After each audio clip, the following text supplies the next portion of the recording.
It is important whenever you're trying to figure out what's happening with a person in any healthcare capacity, that you're able to do a decision tree, um, which means to find a particular concept or idea of what's going on with them in terms of a diagnosis. And unfortunately, often people get hung up on the idea of getting a diagnosis means that you're labeling a person for all time. But if you look at it without the idea of shame, what you're trying to figure out is exactly what's happening. So if somebody has a sprained arm or a broken arm, it's exceedingly important that you figure out which one it is because you need to treat it in a different way. And so any good diagnostic category is going to take the whole person into consideration. They're going to realize that any particular symptom could be shared by a number of different conditions, and that all you're really doing is finding that aspect of the person that you're focusing on that is not working well so that you can be able to help them out. So it's very, very important to get an appropriate diagnosis. Unfortunately, one of the things that happens in almost any field, it certainly happens in the mental health field, is that the terminology comes down to the general public and becomes bastardized. So bipolar is a very, very popular diagnosis. It's been overdiagnosed for years. It is a bona fide condition, however, and if somebody has it, it's incredibly important to be able to identify it. But very often, the general public will go ahead and talk about somebody being bipolar, and what they really mean is that they're moody or having a bad day. And so it's important to know if it is just moodiness or is there really bipolar going on. And to compound this, very often different conditions become popular for a while and are overseen, overdiagnosed, and then it tends to go into the background. The one that I keep hearing about so much lately is narcissism. And narcissism, like any other condition, is something that is complicated, and it is also uh, identifiable. So, a narcissistic personality disorder is somebody who has very often been spoiled to a gigantic degree and has a feeling of being better than everyone else. So, in the DSM classification, what they talk about is having a pervasive pattern of grandiosity, thinking that they're bigger than life, an excessive need for admiration, a lack of empathy, very hard to put themselves into someone else's position, beginning by early adulthood and present in a variety of contexts, as indicated by 5 or more of the following. So the first one is having a grandiose sense of self-importance. The person exaggerates their achievements and talents, and they expect to be recognized as superior, um, even though those accomplishments might not be there. And what's interesting is the narcissist believes that they're greater than everyone else, but only because they're able to repress their feelings of deep insecurity underneath that. But they fool a tremendous amount of people. Number two, they're preoccupied with fantasies of unlimited success, power, brilliance, beauty, or ideal love.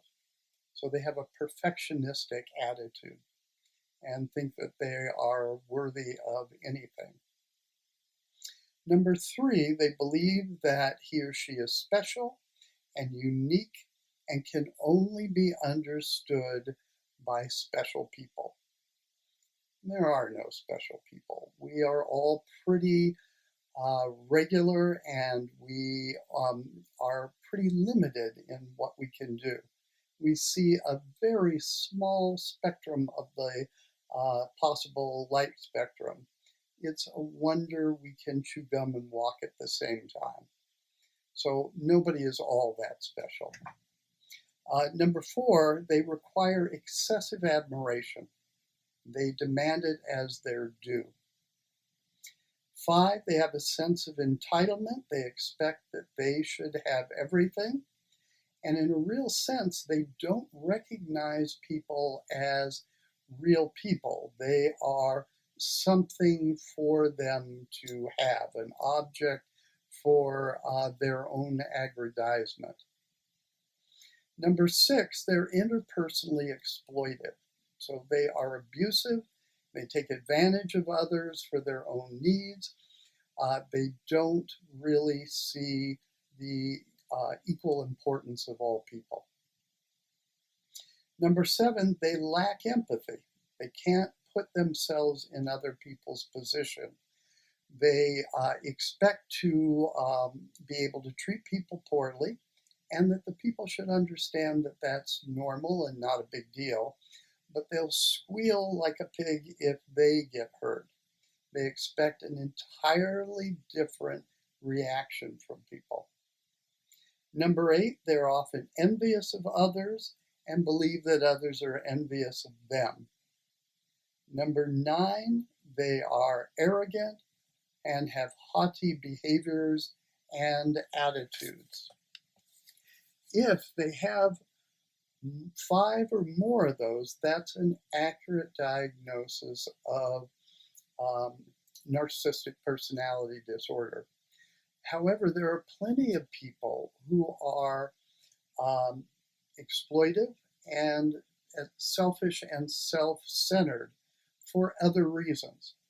And it's important to make a distinction between that.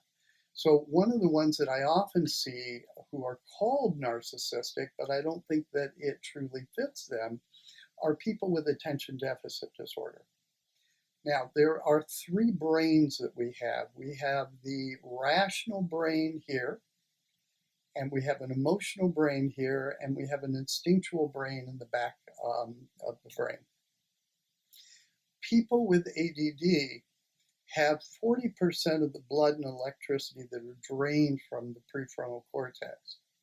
Therefore, they have trouble connecting with their emotional brain, and therefore have difficulty showing empathy, and very often are so driven that they talk over people, they don't keep good eye contact, and all of those things sound similar to narcissistic people, but it isn't truly narcissism. There's another component that I think is really important, and this is really more conjecture than anything else. We have what's called mirror cells, and mirror cells are cells that connect us as human beings. So if I yawn, you might yawn back because of that connection. Some people don't have a decent amount of mirror cells, and therefore they don't really connect with people all that well. Some autistic people would fit that, and that again could look narcissistic, but it's entirely different. We also have oxytocin as a chemical in our body, and that is a bonding chemical that allows you to really care about human beings. We have different amounts of oxytocin, and therefore people with very small amounts don't really show the type of caring that most people would. All these things and others could be misunderstood for narcissistic personality disorder. The thing that I look for when somebody is narcissistic is they they have a real double standard. They treat people horribly. They act like they are the only ones who are of importance. Um, they cannot stand disagreement. It is very hard, almost impossible for them to say they are sorry. And they're really living a life where they're the only important person in the world, but they're incredibly insecure underneath. And they have to have essentially somebody to bully or beat every day. So there's essentially an enemy every day. They have to continually prove that they're superior because they really deep down don't feel that they're even good enough.